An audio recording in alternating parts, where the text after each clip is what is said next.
Howdy do, howdy do. How's everyone doing? It's just finished. What did it finish? Freiburg 1, SC Freiburg 1, West Ham United 2. We've matched the European record, and I think it's a British or English record. I think Don Revie's Leeds held it. We've beaten it. We're 17, I think we're 17 games unbeaten in Europe. That is amazing. That is amazing. 17 games unbeaten in Europe. Listen, I moan a lot, so do you, the West Ham Irons channel family, but listen, mate, one thing is we are definitely set up for Europe, aren't we? We are definitely set up for Europe. We kind of like Europe. We're quite organised, defend quite well, as you know, and we kind of know it now, don't we? We kind of know it now. I mean, some of you might not know, but yeah, we were British clubs, English clubs especially. I mean, Scottish clubs weren't, but English clubs were banned from Europe for a while. From 86 Heysel Stadium disaster, Liverpool, Juve, till about early 90s, 92, 93, and we struggled for years in Europe. The Italian leagues were dominating, the Spanish leagues were good, and we were told that the English clubs ain't kind of don't know tactically how to play Europe. We're not strong enough, we're not organised enough, we're not tough enough. We used to just get bullied out of European tournaments for years. But now, I mean, like I said before, I might have not mentioned it, but just saying it to my son earlier on, I think the Premier League is so far ahead of any other league in Europe. You've got to be looking at teams from the Premiership in every semi-final, every final across all these three European tournaments. I don't see much competition from anyone outside the Premiership. We're so far ahead of anyone else. I mean, the Barcelonas, Real Madrids, they're kind of coming back slowly, but they're nowhere near what they traditionally are. I think Bayern Munich are the one that, that's a proper test out there for anyone. But apart from that, I mean, our teams, they're going to be there or thereabouts, I think. I think, obviously, we won the conference. City won the Champions League. So that's 2 out of the 3-1. But what I'm thinking is, seriously, is that the British Premiership, English Premiership clubs are far, far ahead of any other league. You can see the money we've got, and then in return, the squads are so strong. So that's kind of what I'm thinking, really. I'm joined by Mike. So, Mike, how you doing? I'm good, bro. How are you? You all right? Yeah. Not too bad, mate. 2-1 win. We've broken a record, mate, in Europe, which Don Revie's Leeds teams held. We are 17 games on Europe, bro. We are in Europe. Cheers, mate. Yeah, absolutely. What are you drinking? Bacardi and Coke as usual, mate. Can't go wrong. Vodka and Diet Coke. Come on. Not bad. Is that Smirnoff? Dare I ask? It is. Yeah.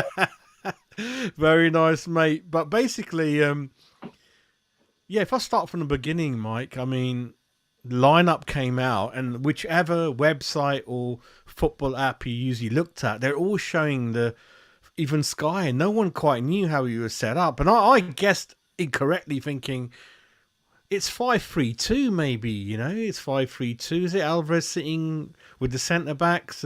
But then as you saw the game developed, it was it could have been 4-4-2 looking at it. It could have been 4-1 and then 3-1-1 like that with Alvarez as a sweeper. Who was up front? It just kept on evolving. Everyone just kept interchanging, Mike. I mean, what were your feelings when the lineup came out, mate, and that kind of thing? No one really knew, did they, what was going on? I actually thought it would be a 4. He caught me out, though, because I thought he was going to put a Gerd at left back. Is what I thought. Yeah. I thought it would be a 4. But he actually had Kara started, didn't he, at left back? Not a wing back at all. And again, to fair play to Morris, because he gets a lot of stick when he gets things wrong. Let's give him some credit. When they made that change at half time and brought on that winger, he was quite quick to bring Emerson on to counter it because Karaha was struggling against him. And fair play to Moyes, because that guy was the reason they scored their equaliser, wasn't he? Do you know what I mean? That chap, I can't remember his name, they brought on. And then he brought on Emerson. and you never heard of him again, did you? That was him gone. Yeah, yeah, yeah. And that was it. That was him out of the game. And it's just that thing about, so fair play to him. I thought we got it right. I don't think you're going to see us really often this season because we've got the strength in depth and quality centre halves. Do you know what I mean? I thought Mavropanos was very good. Very good. I like the look of him. And I liked what he did. And I was surprised. Obviously, Bonner's started a lot recently in Europe, but he made that howler, didn't he, in the last game? And I kind of get why, if you've got a player like Mavropanos, why not play him? And I thought he had a very good game. I thought Gerd was assured. It sounds like I'm going to write poetry. A Gerd was assured. But it was confusing, and I think the word for how we were playing up front was fluid. I believe is the correct. If you're going to be I'm a tactician, baby. Fluid's the word you want to use, and I like that interchange. I thought that I think Bowen's actually really good. Playing through the middle, but he's better wide. It was his cross, wasn't it? For Paqueta. So what a cross! I mean, what a cross! Yeah. I mean, I know it's great finish and everything, but that's nothing without that ball. That is one hell of a ball, and that's really where he's at his best. I thought. Kudus, however you say it. Kudus, maybe. Kudus, someone told me the other day, but yeah. I think he's too good to not be in the first team, but I kind of get why Moyes is bringing him in gently, because his positioning's a little bit off at times, where he is to receive the ball. By that, he's not doing anything wrong, it's just not fitting in with where the rest of the team are at and where they want him to be to receive the ball. Do you know what I mean? And I can see why he's bringing him in gently to try and build that up. I don't think it will take him long to get it, because he's kind of getting there now. But when he's on the ball, oh my word, he's a baller, isn't he? He really looks like a player. He's too good when he's on the ball to not be in that first team. But I kind of get that thing about he wanders into positions where the other players can't find him. Hey, I thought we were really good, though. There was a good all-round performance. What did you think then when you saw that? What were your feelings then? I think as the game started, it even looked like Mavropanos and Agard were just the two at the back, and then the fullbacks were pushing up a lot, and then the front three, they were just interchanging. You had Bowen in the middle, then Kudus in the corner. Fornals, I didn't see too much of him in the first half.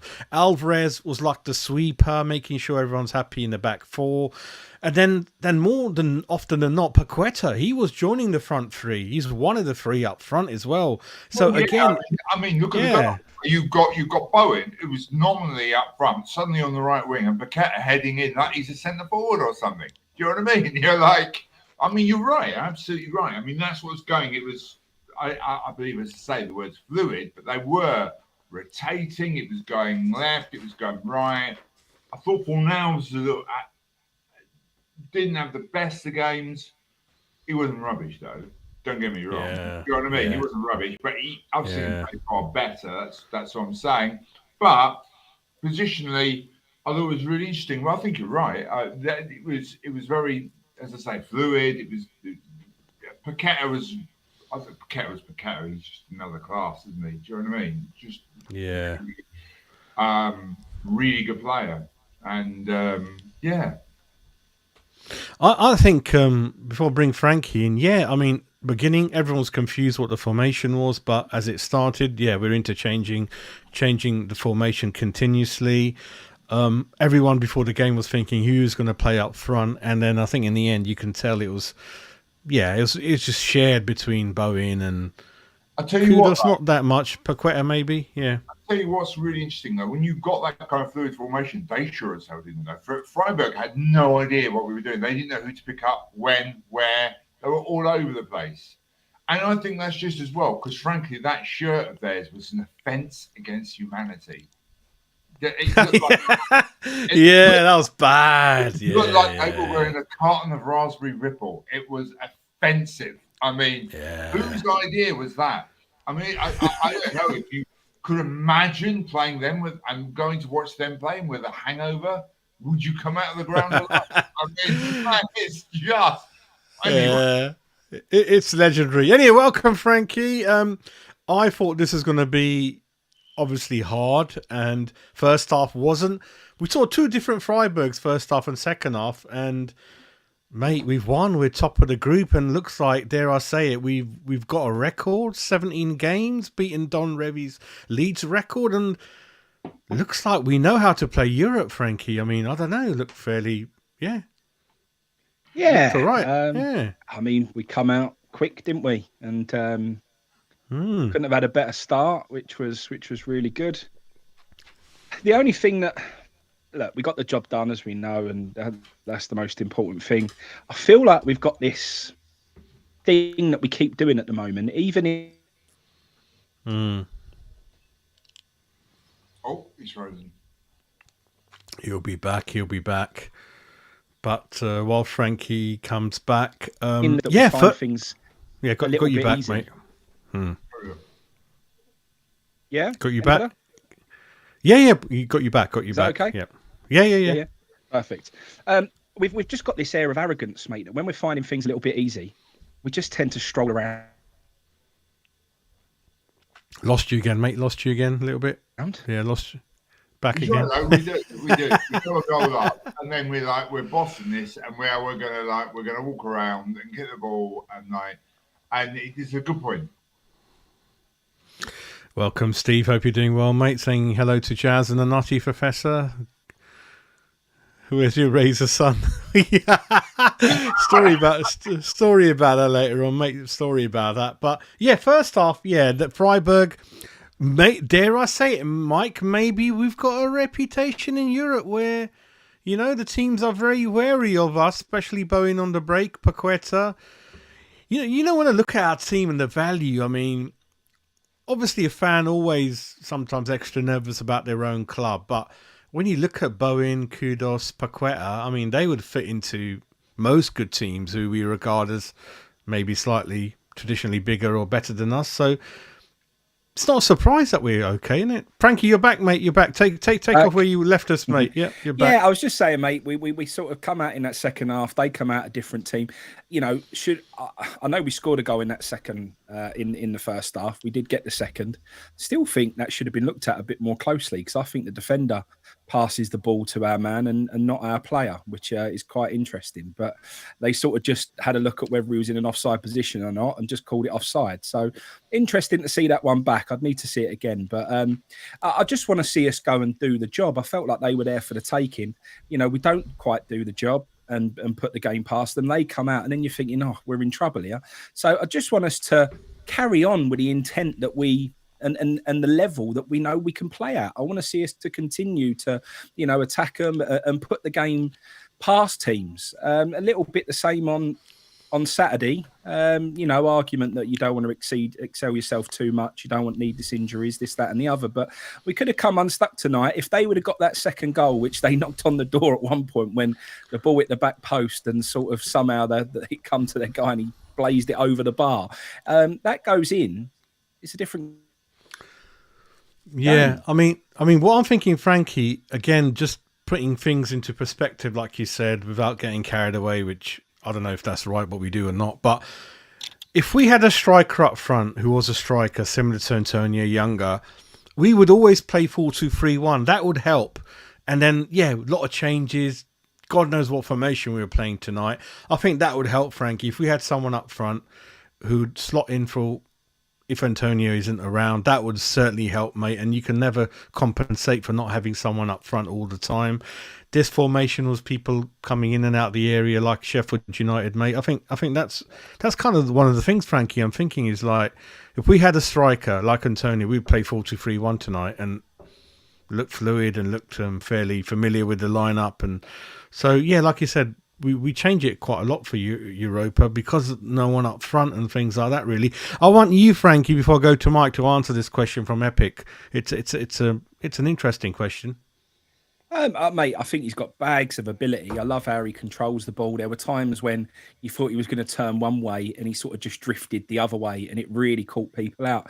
I actually think sort of, I'm not putting him on this level. I'm not saying they're the same player, but in terms of footballing ability and how comfortable he looks on the ball, I think he's almost like a bit like Paqueta, mate. I do think they've got that same level of understanding of the game, same level of ability. You know, we was told that when he came in, he didn't have blistering pace. Don't think he's going to be a pace merchant. You look at him and you almost think he's going to be this really strong, pacey winger, and that's just not the man. So, like I said, mate, I don't really know where his best position is right now. Our manager certainly doesn't, and it's interesting to see how we're going to be using him. I don't want to bring negatives in this because it's a job well done tonight. They're a decent outfit. They're a proper team. We're not playing Ghent, or we're not playing, Bacca to Pola or wherever you want. We've played a proper outfit tonight in a decent league. So it's all positive. Just when their player come off, who probably hadn't had the best of games, their manager puts his arm around him and gives him a right G up and gives him a good nod and says, well done. Kudus comes off, always kind of ignores him. And it was really picked up on that he just totally blanked the man. And you just think, he's come out there, he's tried hard, he's put in an effort. He really has run his art out there tonight. Did he have massive influence on the game? No. Did he score? No. Did he get an assist? He was unlucky a couple of times. I think in the first half, that one that the goalkeeper somehow let roll onto his post, I think Kudus should probably do a bit better there and maybe score. But all in all, mate, I think he looks like he's got bags of potential.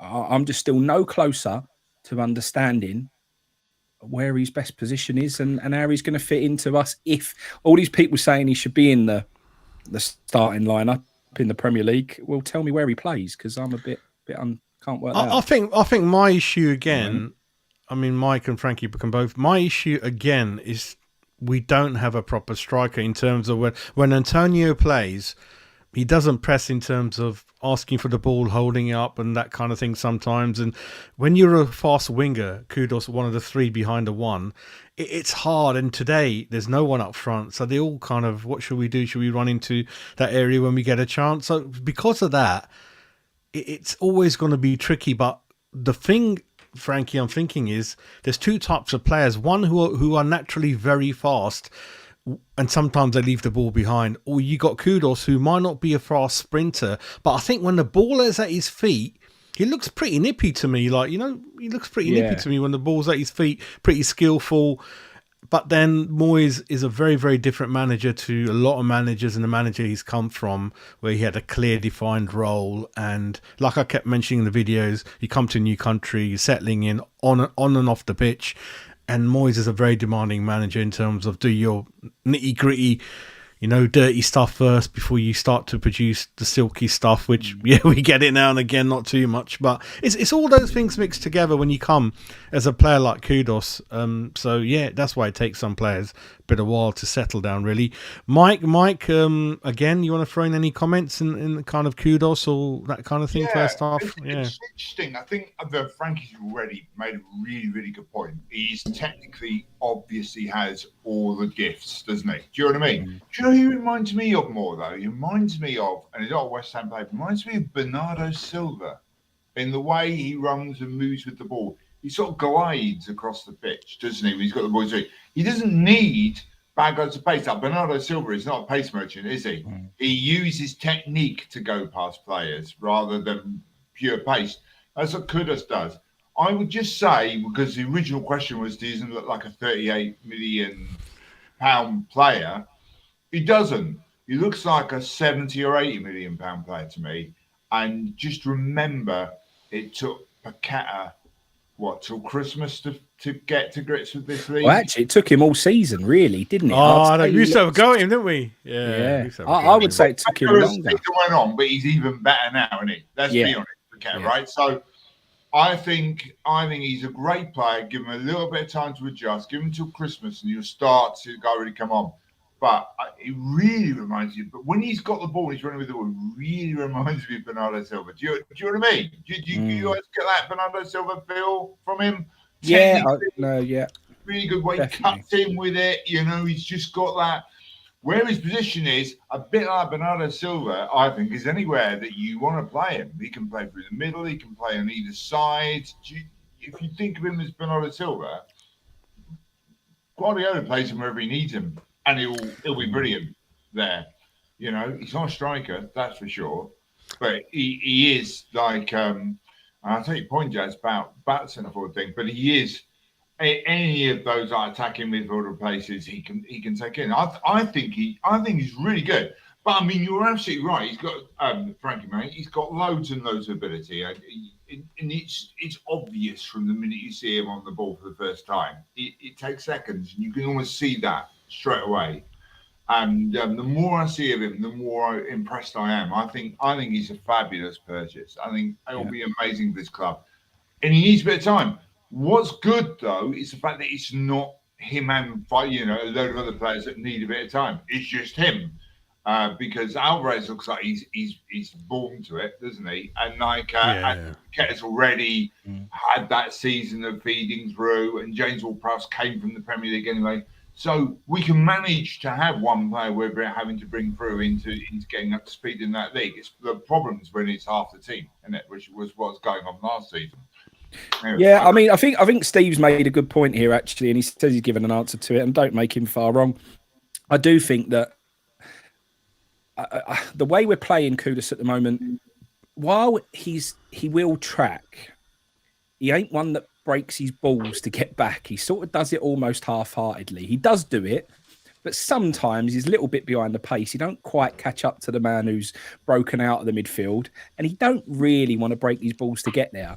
He would much rather be attacking. You can clearly tell he's that type of player. He loves to get shots off. He wants to be in that final third of the pitch. We've screamed out for a player like that for quite a long time. Whether or not we've had them or not, I don't know, because, we've had Lanzini, but never really, played him there at times. We had Fornals, never really played him there at times.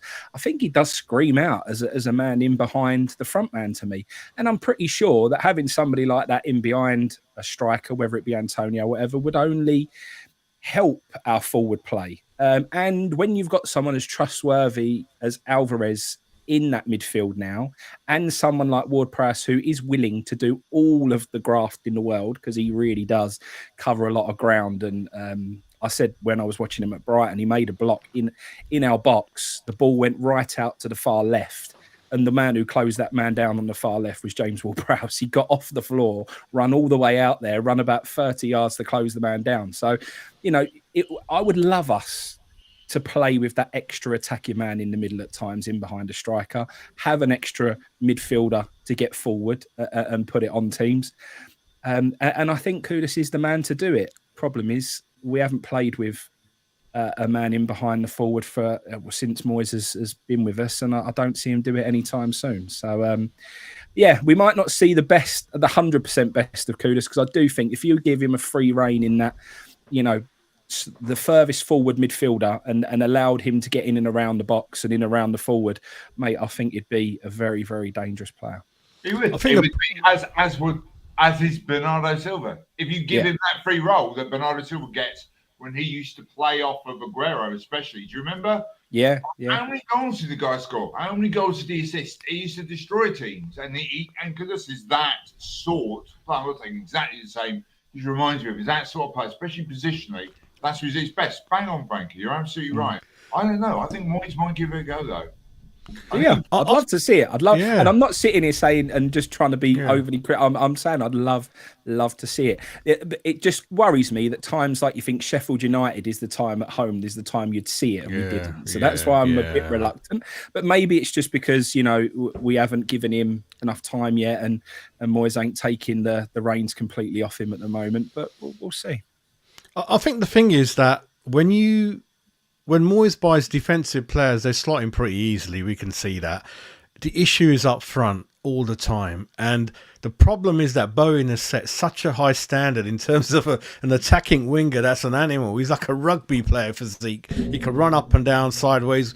And that's the problem. So everyone coming in as a winger, attacking midfielder, striker, he's got that got that level, like Bowen, and I'm sorry, like Kudus and people like that, and even Haller, different position, and Skamaka, they're not going to be able to run like that. And Tony certainly had it a good few years ago. Now he's obviously 33, getting on a bit and things like that. I think that's an issue, Frankie, for me, isn't it? That you got such a high bar.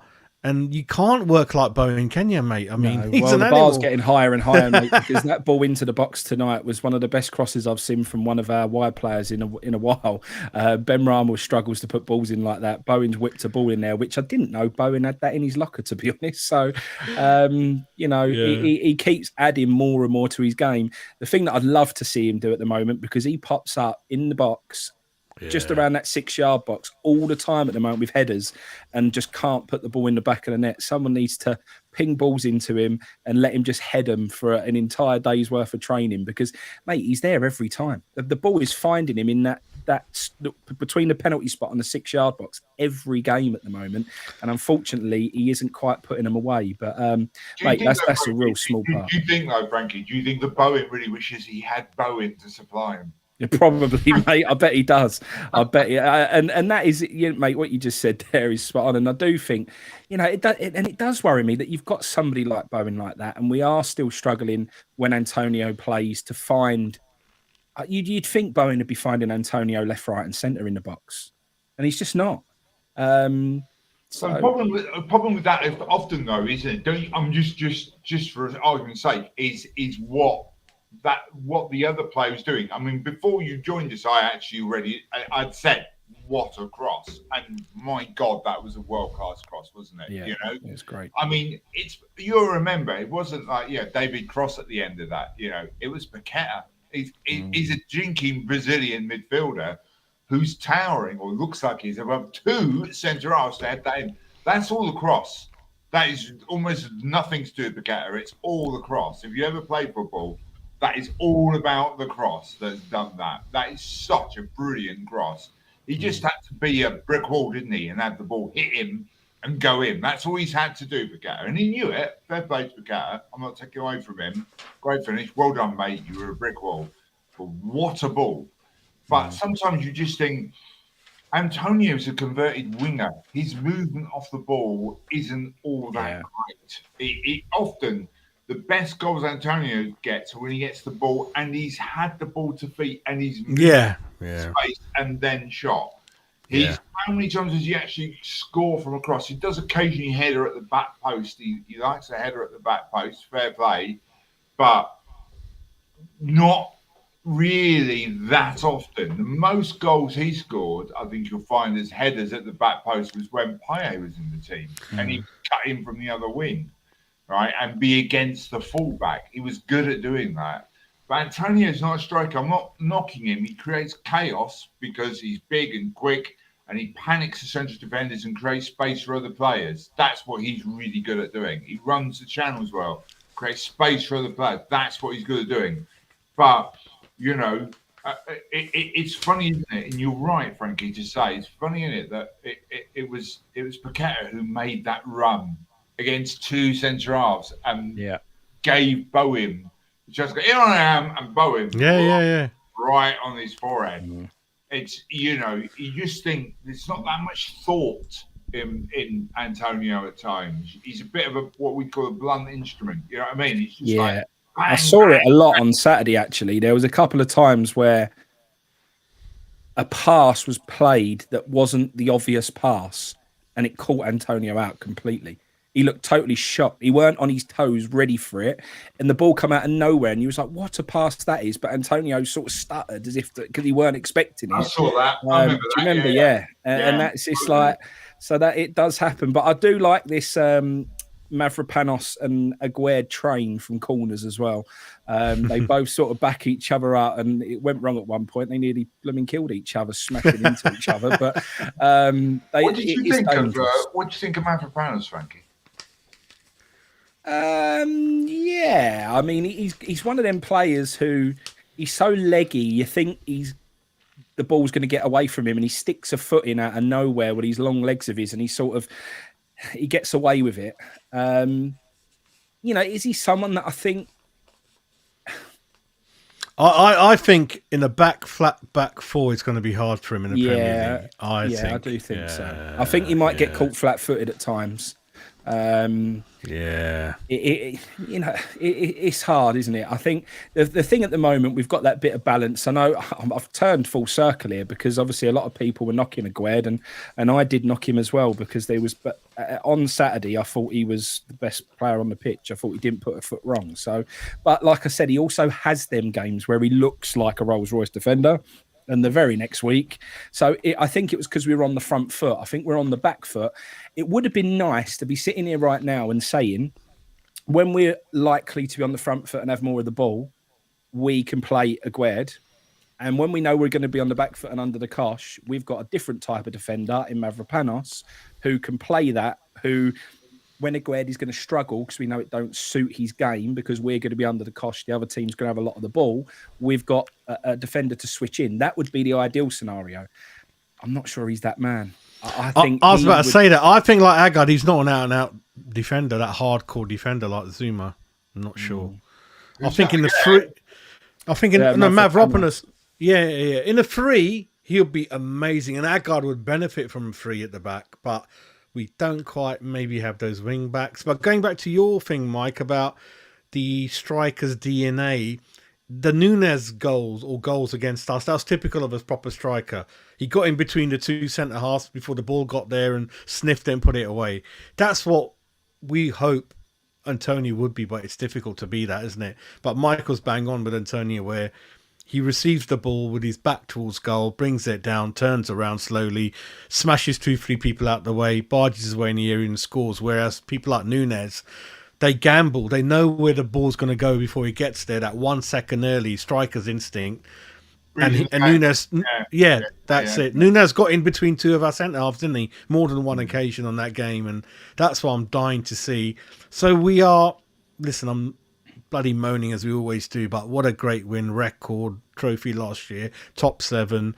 But we can see that if we had a striker up front, we'd look so much even better. And a lot of the game time today, funny enough, I know it didn't matter in the end, but we didn't have anyone in the centre of the pitch dictating play because our front three were busy trying to make sure there's someone up front. So all these things which are difficult to carry out the manager's orders, just got to give applause to the players. I think it's not see, difficult. Though, I've never seen us do this before. It was the first time I've seen us do it today. I don't know where it come from. But did you see that moment when the ball went forward and the whole defensive back line all went rushing forward at the same time? Yeah. And it was a rush. It wasn't a jog up with someone organising it. It was a really quick press, get forward, all in shape, all in a line. It was like, I've never seen us do that before. It was very much like we was trying to push them further back and not allow them space to play in our own half. And for the first half an hour, I thought it worked superb. We really limited them with the amount of touches they had in our half. It was we were all over them, weren't we, for that first half? Yeah, it was interesting. It's interesting. Going back to your conversation, and I think it's part of this that you were saying about Aguerd. My issue, Aguerd's he's not a low block defender. He's a high line defender. That's why he looks better when we're playing on a defensive footing, when the team's further up the pitch. Today, he looked, again, Rolls Royce, as he did against you. You're absolutely right. And you're right, he can be he's got an error in him when we play a low block. And that's just what he isn't the Zuma defender. He's not that defender. And it's funny, you almost, if you're going to play Mavropanos and Aguerd, you've got to play a high line. They're both quick. That's fair. That's what they do. They can recover. You know, if a team plays over the top, they can recover. That's what they're good at. But it's interesting. An infographic come out. Infographic come out today that so far this season we do have the lowest defensive line in all of Europe. There's not another team that plays below. It's truth. Yeah, it's truth. There's not another team in the whole of Europe, top divisions, that play a lower defensive line than West Ham United.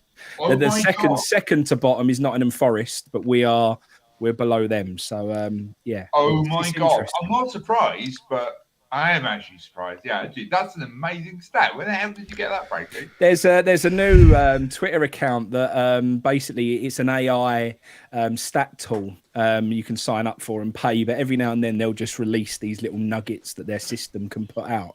And it was basically a chart which showed defensive line versus your average.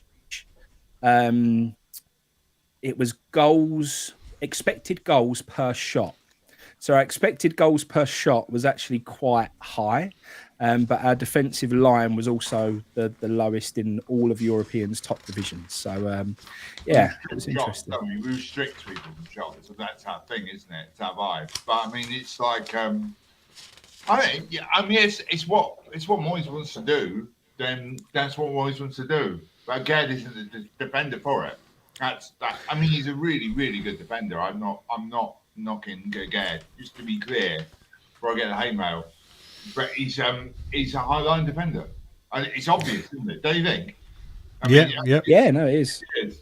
But as for your Jazz, you stuff yourself in a striker, you're absolutely right. We need like an instinctive striker that can work the channels as well. And Nunez is a great example, you know, for Liverpool. It's exactly what we need to play as of that. Be very interesting to see what happens, I think. But Mike, what about Fornals? I didn't notice much. I didn't see much again, mate. Fornals, apart from that offside. We'll go into that a bit more, but first thing I wanted to say to you, Mike, was Fornals, didn't notice him much, but that goal that was offside, Carlton Cole, interesting enough, wasn't it? In the studio saying, I agree with Frank. I don't think that's offside. I think that that through. And I think you could make a case that defender actually backheels that out of the way. It wasn't even a deflective pass, was it? It wasn't. It was he actually hit the ball that way. Yeah, absolutely. And I don't think that's offside. I think that's a defender playing it. I think it was almost a careless VAR review. They've just gone, so, you know, without really paying the close attention to it he should have got, which is really annoying. I mean, it hasn't affected the outcome of the game. We've got 3 points, but it is really annoying because you're bang on, mate. You can really clearly see. I think he's got that ball like under his foot and he's flicking it that way out of the way intentionally. I think it's not. You're right. It's not even a deflection. He's intentionally doing that, and it goes straight to Paqueta and he whacks it in the goal. As for Fornals, going back to your original question, Jazz, I've never been a fan of him out there on the left. You know, he's a gifted player again. He's a bit of a playmaker. He's a passer of the ball rather than the carrier of the ball. And I think his first touch was a bit off today. He just looked short of sharpness. He hasn't been in the team much. And I've never been a fan of him on the left. I'd much prefer him through the centre. But, oh, my God, are we overstocked with centre all? Yeah. So he's not going to get in the team at the moment. I don't know what the future holds for him at West Ham. I seriously think he'll leave. I think it's sad he'll leave because I think he's a really good player. But on the other hand, are you really going to drop any of the players we're currently stacking in that midfield for him? Yeah, that is the question, isn't it?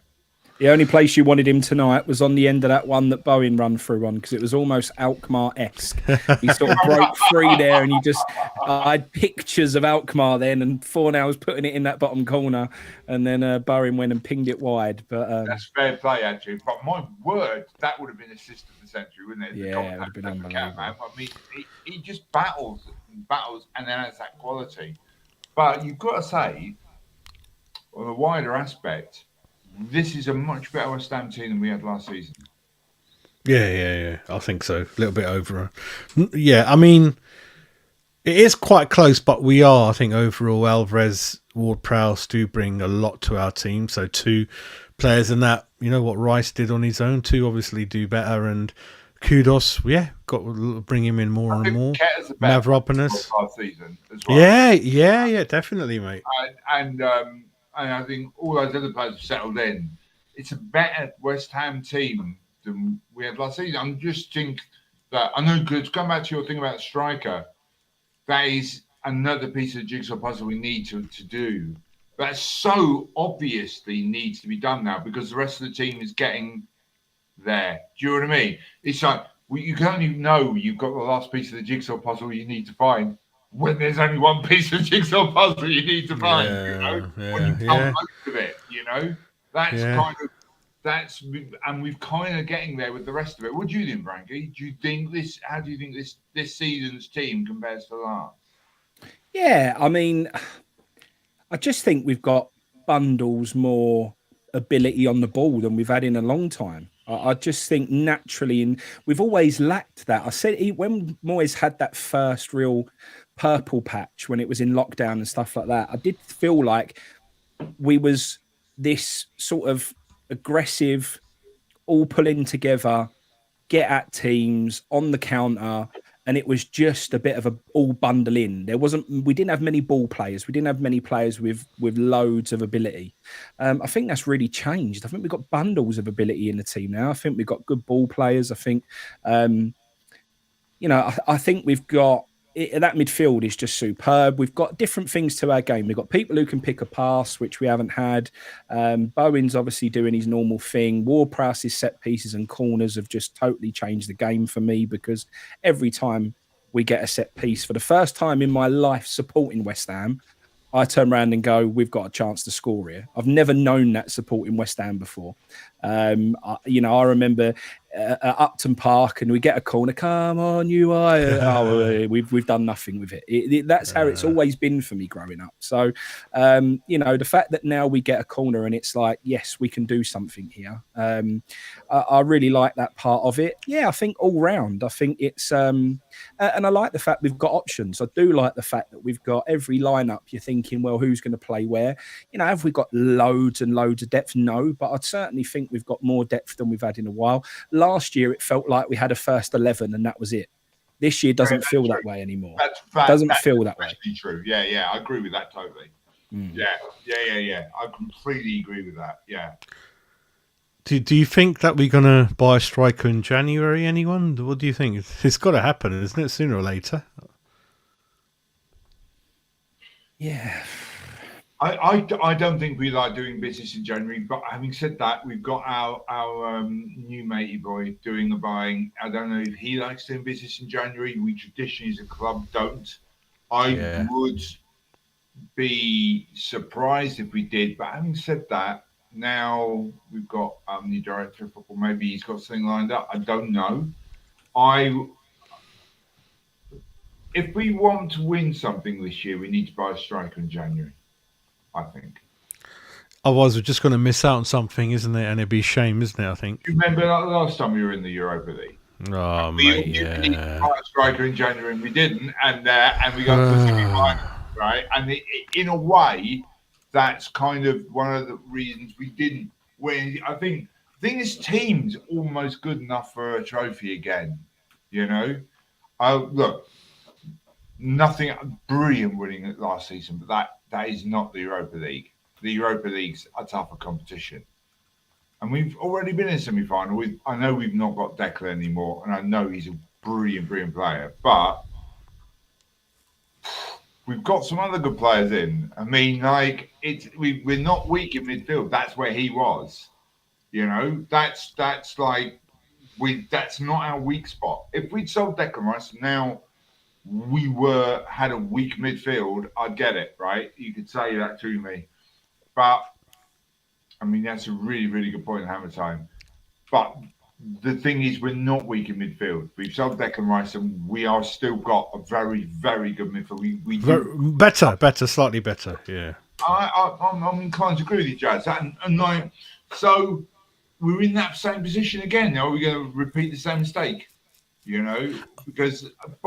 on the other hand, is there a player we can't keep buying the wrong strike? Danny Ings was the wrong strike. I'm sorry. Total waste, mate. And it turned out so was Skamaka. I think Skamaka is actually a really, really good player, but he's a wrong player for us. And are we going to find that right player? Is as our brilliant director of football got someone lined up? I don't know.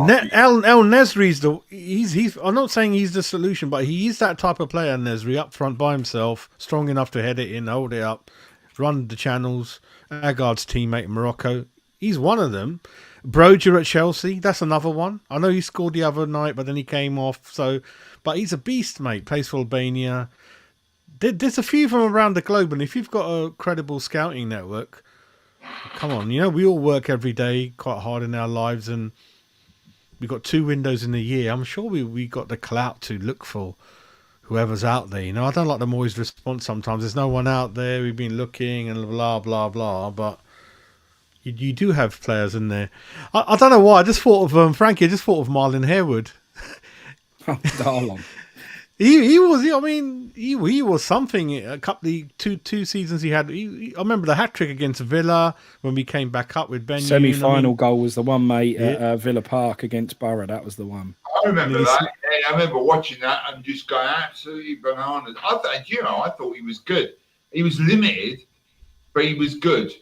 Do you know what I mean? He fitted into what we were doing at the time, and a bit like Saka. Do you know what I mean? That he had that one thing he could do, and he could do it well in that brief period of time. Boys with the love Saka. He could run all day when his mental side was on side. That boy could split 2 defenders over that. He's one of the key things in that Payet season. People forget. We all go on about Payet, but Saka made a lot of that. Lanzini provide gaps for him, and they're out there. The hood carriers, whatever you want to call them, they're out there. But you got to search them, really. But listen, it is what it is. We're kind of top of the league. I thought we were going to find it difficult tonight. We did in reasonable patches, but we came through. We got Newcastle. Newcastle obviously played at home yesterday. Great result. We've got to. I'm not sure if we're going to fly back tonight or tomorrow. I don't know how clubs do it. Obviously, 1 or 2 days lost there, but Newcastle got a few injuries. So, Frankie, you going to be there at the weekend, mate? Newcastle? Yeah, mate. Of course, we've got the event. We've got John Moncur this weekend, so looking forward to that. So that'll be it'll be nice to meet him. He was Ian Bishop wasn't someone that I remember too much of, but John Moncur certainly was. So I'm looking forward to meeting him. Be a good event, and then mate, I'm looking forward to it. Well, tonight was a test. We've come through it. I do have to say, as impressive as Newcastle was the other evening, that would have taken a lot of drain out of them. It was huge emotions. They would have had a real big fall back down to earth. I'm hoping Moyes can, if there's any tiredness, put them into a coma and bore them to sleep, and then nick a 1-0 win, mate. I'd be over the moon with that. So,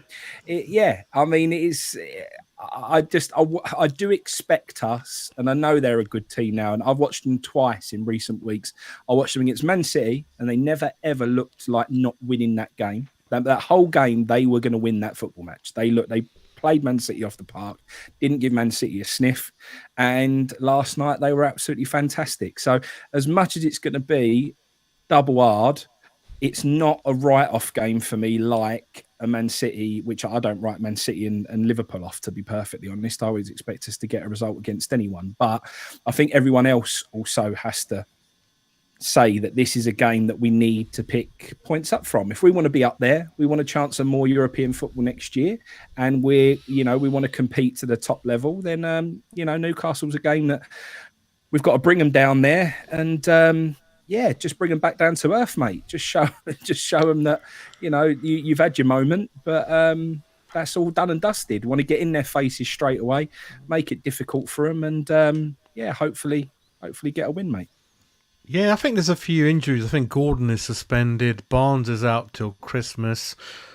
And the funny one for all of us, we can all giggle, is Callum Wilson is 50-50. And he's going to play. He's going to start. Don't want to say anything other than that, and before I get myself into trouble. But yeah. So, but listen, Newcastle, they're all going to sell out. They're going to be very vocal. It's going to be a good atmosphere, I think. And we'll see what happens, really. Mike, question for you, Hammers Chat. I think we've answered this before. Mike used to be on Hammers Chat before, and then sometimes you just get busy in your personal life, come off the what's the point? I'm here now. Yeah. I'm on Jazz Chat. He's very expensive. Very expensive. My agent. You need to speak to my agent. Another question for you. Where's it gone? It looks like you're growing a bit of grass to your left, mate. Steve was saying. Oh, this beautiful. Yeah. Shh. No one's seen anything. I'll just sit in front of it here. We got the best people in the chat, mate. Best people in the chat. I mean, that's a fair point. Frankie probably follows European football quite. I mean, it's interesting how you're already thinking of who's going to drop into the Europa, aren't you? Like there's a few tough groups in the Champions League. Yeah, we'll see what happens. I think Celtic Lazio played yesterday. I think that Lazio West Ham thing is going to happen sooner or later. We just can't keep missing each other. It's going to happen. Wilson every single game, mate. I remember he scored a hat-trick at Upton Park when they first came up. He scored a controversial goal at Bournemouth that was offside, and he knew it. That's where the hatred started, everyone. Is he did this interview at Sky where he clearly handled the ball and put it in, and they go, you did that, didn't you? And he started smirking, saying, yeah, it's not my job to call it off. Yeah, and that podcast me and Frankie go on about does my bloody head in, that does. Anyway, you've made Steve's night. I hate doing man of the match because it's difficult for me. I don't know if anyone wants to take that at YouTube, man of the match. Do you see anyone? I'm going to say Paqueta. Not Bowen then, no? Okay. I thought Bowen was great. I thought Paqueta was great. I thought you could have...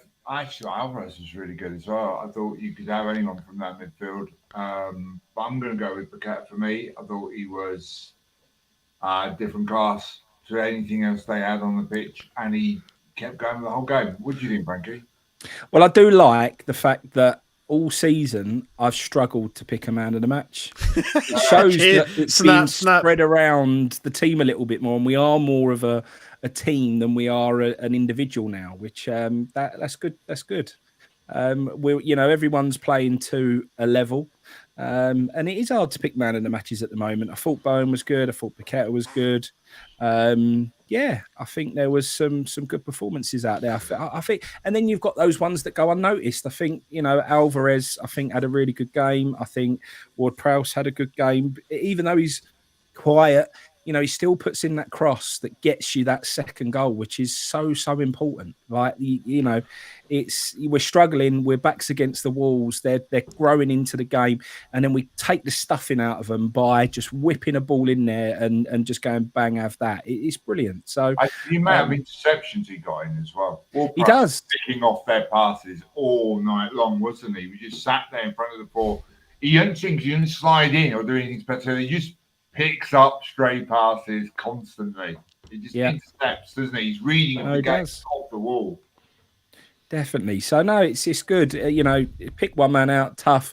Yeah, I think Paqueta. I mean, if that assist comes off to Bowen, then it would be very easy right now. You'd just be saying, well, just for that alone, he's got to be the man. But yeah, I think he had a really, really good game. Busy, different level above, controlled the game for that first 30 minutes, and got the goal. And that leap was brilliant. Like you say, he still had to pick up that position, even though the cross done all the work.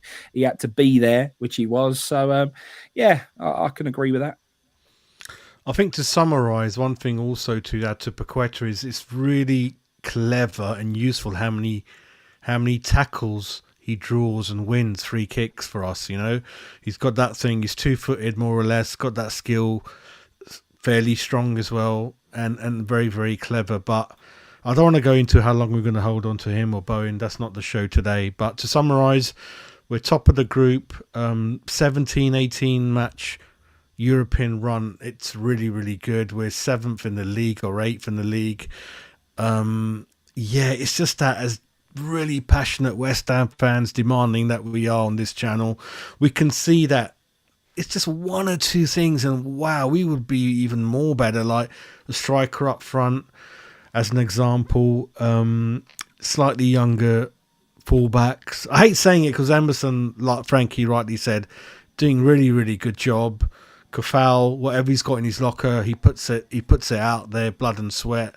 Souček as well. I know I knock Souček a lot, but the good thing is that a lot of people, even Robbie Savage, we hate him, but he did notice that we mustn't underestimate the good bonding in the dressing room this squad has got. They're really good lads, really good team spirit.